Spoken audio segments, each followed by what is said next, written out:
Hello and welcome to divine study. Divine study पे आप सभी लोगों का स्वागत है। रिसेंटली आईएसआईएस के द्वारा एक वीडियो जारी किया गया है जिसको लेकर सुरक्षा एजेंसियां काफी सतर्क हो गई हैं। इस वीडियो में हम ये जानेंगे कि ये किस टाइप का वीडियो हो, साथ ही साथ हम ये जानेंगे कि ये आईएसआईएस यानी कि Islamic state of Iraq and Syria का हिस्ट्री क्या रहा है और यह किस प्रकार एक आतंकी संगठन बना। रिसेंटली आईएसआईएस ने एक वीडियो जारी किया। ISIS released video of new recruits from India आज दे प्लेज टू कैरी आउट जिहाद। आईएसआईएस भारत में जिहाद की तैयारी के लिए इंडिया से ही नए रिक्वायरमेंट कर रहा है, यानी कि इंडिया से ही लड़ाकों को अपने आतंकी संगठन में रिक्रूट कर रहा है। दोस्तों, वीडियो में आगे बढ़े उससे पहले यदि आपने अभी तक डिवाइन स्टडी को सब्सक्राइब नहीं किया है तो सब्सक्राइब कर ले, बेल आइकन भी जरूर दबा ले, साथ ही साथ फेसबुक पर भी जरूर फॉलो कर ले। इसके अलावा आप हमें टेलीग्राम, ट्विटर और इंस्टाग्राम पे भी फॉलो कर सकते हैं। इन सभी का लिंक डिस्क्रिप्शन बॉक्स में दिया हुआ है, अतः आप हमें जरूर फॉलो करें। पहले हम बात करेंगे आईएसआईएस के बारे में, यह कैसे और कहां से बना और कैसे इतना पावरफुल होता गया। आप सभी को मालूम है कि अमेरिका ने इराक पे हमला किया था, क्योंकि अमेरिका ने ये आरोप लगाया था कि इराक के पास केमिकल बम है और वह केमिकल बम का प्रयोग अमेरिका के खिलाफ कर सकता है। इसका आरोप लगाकर अमेरिका ने इराक पे हमला किया था। इराक में उस समय सद्दाम हुसैन का शासन था। अमेरिका ने एक लंबी लड़ाई के बाद सद्दाम हुसैन को इराक की गद्दी से हटा दिया था और सद्दाम हुसैन को फांसी दे दी गई थी। पर जब अमेरिका और इराक के मध्य युद्ध चल रहा था, उस दौरान इराक पूरी तरह से बर्बाद हो गया था, जैसा कि इस समय यूक्रेन का हाल हुआ है। 1 महीने से चल रहे यूक्रेन और रशिया के मध्य युद्ध के बीच रशिया ने यूक्रेन के लगभग सभी शहरों को बुरी तरह से बर्बाद कर दिया है। न्यूज प्रिंट और फुटप्रिंट्स ऐसे आ रहे हैं जिसको देखने से ही दिल दहल जाता है। कोई ऐसी इमारत नहीं, कोई ऐसी बिल्डिंग नहीं, कोई ऐसा शॉपिंग मॉल नहीं, कोई ऐसा मल्टीप्लेक्स नहीं, कोई ऐसा थिएटर नहीं, कोई ऐसा मार्केट नहीं जहां पर रशियन आर्मी ने बर्बादी कोई कसर छोड़ी है। हर तरफ तबाही के मंजर नजर आ रहे हैं। इस समय तो यह सोशल मीडिया है और तमाम तरह का ऑनलाइन नेटवर्क प्लेटफॉर्म और काफी एक्टिव मीडिया तंत्र भी है, लेकिन 2004 में जब अमेरिका ने इराक में हमला किया था उस समय इतना प्रॉपर मीडिया था नहीं। तो आप एज्यूम कर सकते हैं कि जैसी बर्बादी इस समय यूक्रेन की हो रही है, ठीक वैसे ही बर्बादी उस समय इराक की हुई थी। तो अमेरिका और इराक के मध्य चले युद्ध में इराक लगभग पूरी तरह से बर्बाद हो गया।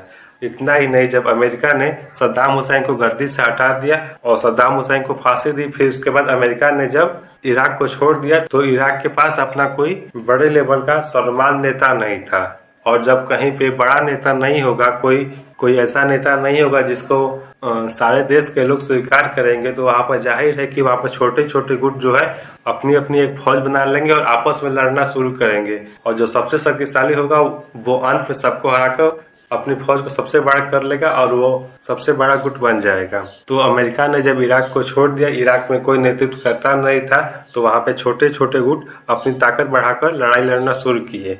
इन्हीं छोटे छोटे ग्रुपों में से एक गुट था अबू बकर अल बगदादी। अबू अल बकर बगदादी यह अलकायदा का जो इराकी ब्रांच था उसका चीफ था। अबू अल बगदादी इराक में अलकायदा को अलकायदा इराक नाम से चलाता था। वह 2006 से ही इराक में अपनी जमीन तैयार करने लगा था।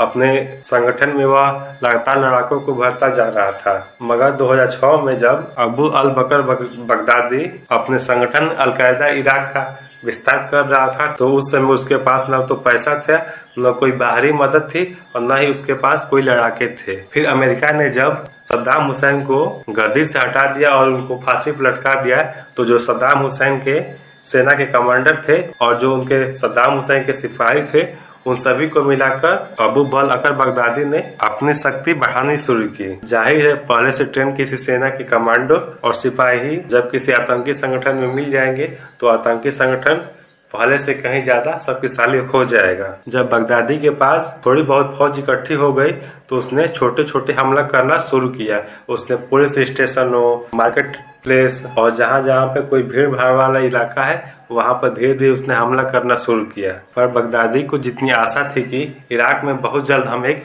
बहुत बड़ा संगठन खड़ा कर लेंगे, वैसा कुछ नहीं हुआ। उसने जितनी अपेक्षा की थी उतनी उसको सफलता नहीं मिली। जब इराक में बगदादी को सफलता नहीं मिली तो बगदादी अपने संगठन के विस्तार के लिए सीरिया की ओर रुख किया। जिस समय बगदादी सीरिया की ओर रुख किया उस समय सीरिया में एक गृह युद्ध चल रहा था। अलकायदा और फ्री सीरियन आर्मी वहाँ दो सबसे बड़े गुट थे जो उस समय के सीरियाई राष्ट्रपति से लोहा ले रहे थे। अलकायदा और जो फ्री सीरियन आर्मी थी वह सीरियाई राष्ट्रपति से लड़ाई लड़ रहे थे। सीरिया में जाकर बगदादी ने अपने संगठन अलकायदा इराक का नाम बदलकर ISIS यानी कि Islamic state of Iraq and Syria कर दिया। फिर बगदादी और उसके फाइटर सीरिया में जो फ्री सीरियन आर्मी थी उसमें शामिल हो गए और दुनिया में किसी को ये पता नहीं चला कि जो सीरिया के राष्ट्रपति के खिलाफ लड़ रही फ्री सीरियन आर्मी थी उसमें बगदादी और उसके लड़ाके भी शामिल हो गए हैं। उस समय अमेरिका फ्री सीरियन आर्मी जो थी उसको ट्रेनिंग दे रहा था, उनको हथियार भी दे रहा था तथा उन्हें नई नई तकनीक भी सिखा रहा था कि कैसे आपको लड़ाई करनी है और कैसे सीरिया में जो राष्ट्रपति है उनको उखाड़ फेंकना है। लेकिन सीरियन आर्मी में तो बगदादी और उसके फौज के लड़ाके भी शामिल हो गए थे, इसलिए अमेरिका ने फ्री सीरियन आर्मी के साथ साथ बगदादी के लड़ाकों को भी ट्रेनिंग दी। और अमेरिका को एक्चुअली मालूम नहीं था कि हम जिसे फ्री सीरियन आर्मी के लड़ाके के नाम पर ट्रेनिंग दे रहे हैं वह एक्चुअली में बगदादी और उसके लड़ाके हैं। बाद में जो फ्री सीरियन आर्मी थी उसके भी काफी संख्या में लड़ाके बगदादी के संपर्क में आए और बगदादी के विचारों से प्रभावित होकर उन्होंने भी ISIS ज्वाइन कर लिया। अब चूंकि पहले से ही ISIS इतना शक्तिशाली था उस पर से अमेरिका द्वारा ट्रेनिंग पाए जाने के बाद और शक्तिशाली हो गया। फिर जब फ्री सीरियन आर्मी का अधिकांश लड़ाके ISIS को ज्वाइन कर लिए तो ISIS काफी पावरफुल हो गया, फिर अपना चारों ओर विस्तार करना शुरू कर दिया। जब ISIS काफी पावरफुल हो गया तब जाकर अमेरिका और पश्चिमी देशों की नींद खुली और उन्होंने ISIS के खिलाफ एक लड़ाई छेड़ दिया। फिर एक लंबी लड़ाई के बाद 2019 में अमेरिका ने ISIS के चीफ अबू अल बगदादी को इराक में घेर लिया। चारों तरफ से अपने को अमेरिकी सैनिकों से घिरा देखकर बगदादी ने आत्मघाती हमला किया और खुद को उड़ा लिया।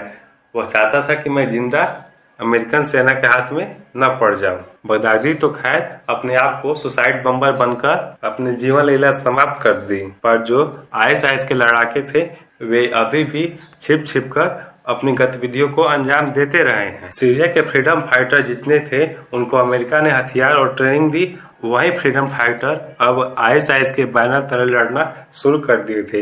एक्चुअली बात सही भी है कि अगर अमेरिका उनको ट्रेनिंग नहीं दिया होता तो ISIS इतना खतरनाक आतंकी संगठन बन नहीं पाता। अमेरिका ने उनको ट्रेनिंग दी, उनको वेपन्स प्रोवाइड किए, तब जाकर ISIS एक बड़ा आतंकी संगठन बन पाया। तो ये थी ISIS की कहानी। अब जानते हैं कि रिसेंटली इंडिया में ISIS से रिलेटेड क्या हुआ है। तो ये आर्टिकल है कि ISIS released video of new recruits from India I they pledge to carry out jihad. जिहाद के लिए ISIS इंडिया से ही इंडिया के लड़ाकों को भर्ती कर रहा है ताकि वह ISIS में शामिल होकर जिहाद कर सके। ये उस वीडियो का एक फुटेज है जो ISIS ने जारी किया था। ISIS ने ये जो वीडियो जारी किया है इसको जो मैसेजिंग ऐप टेलीग्राम है उस पे 25 मार्च को एक बार जारी किया गया था। ISIS ने अपने वीडियो में दावा किया कि 3 अलग अलग ग्रुप भारत में जिहाद की तैयारी कर रहे हैं। अब चूंकि ISIS ने ये वीडियो जारी किया था तो इन वीडियो में दिख रहे जितने भी लड़ाके थे उनको भारतीय एजेंसियां ट्रैक करती। इस ट्रैकिंग से बचने के लिए ISIS ने अपने जितने भी लड़ाके थे उनके चेहरे कपड़े से ढक दिए थे और उनकी आंखें धुंधली कर दी थी ताकि उनको पहचाना ना जा सके। इतना ही नहीं, जो वीडियो में वॉइस आ रही थी उस वॉइस की पिच को भी बदल दिया ताकि उनको ट्रैक न किया जा सके।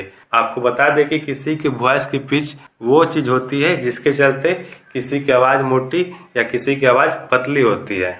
अगर किसी की आवाज की पिच कम होगी तो उसकी आवाज मोटी होगी और अगर आवाज की पिच ज्यादा होगी तो उसकी आवाज पतली होगी। इस प्रकार हम ये कह सकते हैं कि पुरुषों की तुलना में स्त्रियों की आवाज की पिच ज्यादा होती है। तो ISIS ने ये जो वीडियो जारी किया उसमें जितने लड़ाके थे उनकी जो वॉइस थी उसकी पिच को भी बदल दिया ताकि ये ट्रैक न किया जा सके कि एक्चुअली में ये किसकी आवाज है। जो वीडियो जारी किया गया है उसमें आईएसआईएस आतंकवादी अबू तुराब अल हिंद कहता है कि भारत में कई लड़ाके इस्लामिक स्टेट में शामिल हो गए हैं। इससे पहले एनआईए की लगातार कार्रवाई के कारण भारत में आईएसआईएस का संगठन पूरी तरह से टूट चुका था। एनआईए ने अन्य खुफिया एजेंसियों के साथ मिलकर पिछले 2 वर्षों में 20 से अधिक लोगों को गिरफ्तार किया। एनआईए के लगातार ऑपरेशन के कारण आईएसआईएस के अब तक के जितने भी प्रयास थे कि भारत में एक आतंकी संगठन खड़ा किया जाए वह सारे के सारे प्रयास विफल हो गए। आईएसआईएस ने जो ये वीडियो जारी किया है उसमें जितने भी आतंकी हैं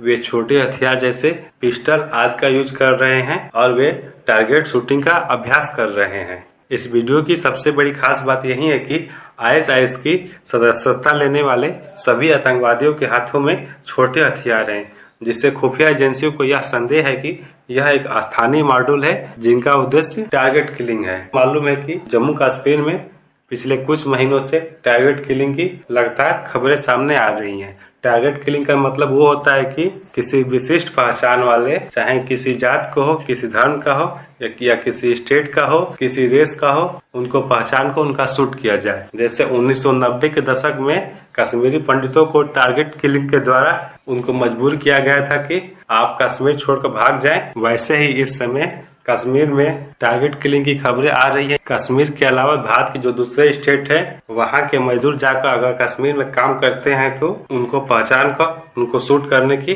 खबरें सामने आ रही है। मतलब अगर आप कश्मीर के नहीं है तो आप कश्मीर में नहीं आ सकते हैं। टारगेट किलिंग का मेन उद्देश्य यही है कि अगर आप कश्मीर के नहीं है, भारत के अन्य स्टेट जैसे पंजाब, उत्तर प्रदेश, राजस्थान, हरियाणा, गुजरात इत्यादि स्टेट के हैं तो आप कश्मीर में काम धंधे या फिर किसी अन्य कारणों से नहीं जा सकते हैं। अगर आप जाएंगे तो आपको टारगेट किलिंग के द्वारा शूट कर दिया जाएगा, ऐसा आतंकी संगठनों का कहना है। और पिछले कुछ महीनों से टारगेट किलिंग की लगातार खबरें सामने आ रही थी। तो ये जो वीडियो है यह वीडियो जम्मू कश्मीर में टारगेट किलिंग के बाद ही जारी किया गया है। जम्मू कश्मीर में रहने वाले दूसरे राज्यों को टारगेट किलिंग के जरिए निशाना बनाया जाता है।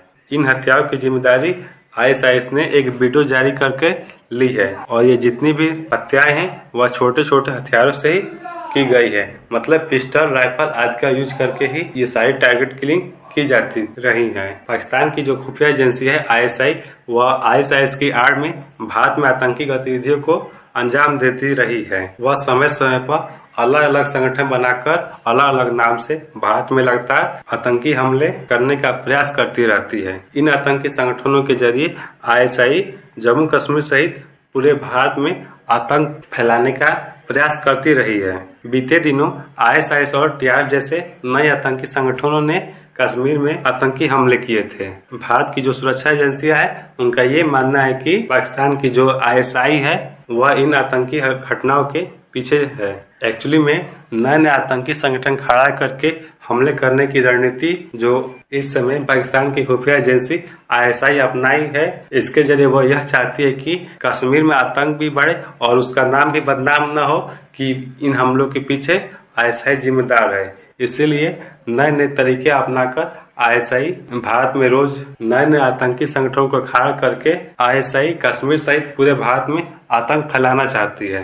परंतु भारतीय सुरक्षा एजेंसियों की सतर्कता की वजह से यह संभव नहीं हो पाता है। खैर, ये जो वीडियो आया है इस वीडियो पर भारत की जो खुफिया एजेंसियां है उन्होंने पूरी नजर रखी है यह कहां से और किस टाइप का वीडियो है। जो साइबर एक्सपर्ट है वो ये बता रहे हैं कि ये जो वीडियो है इसको कश्मीर में शूट किया गया है और शूट करने के बाद पाकिस्तान से टेलीग्राम पे अपलोड किया गया है।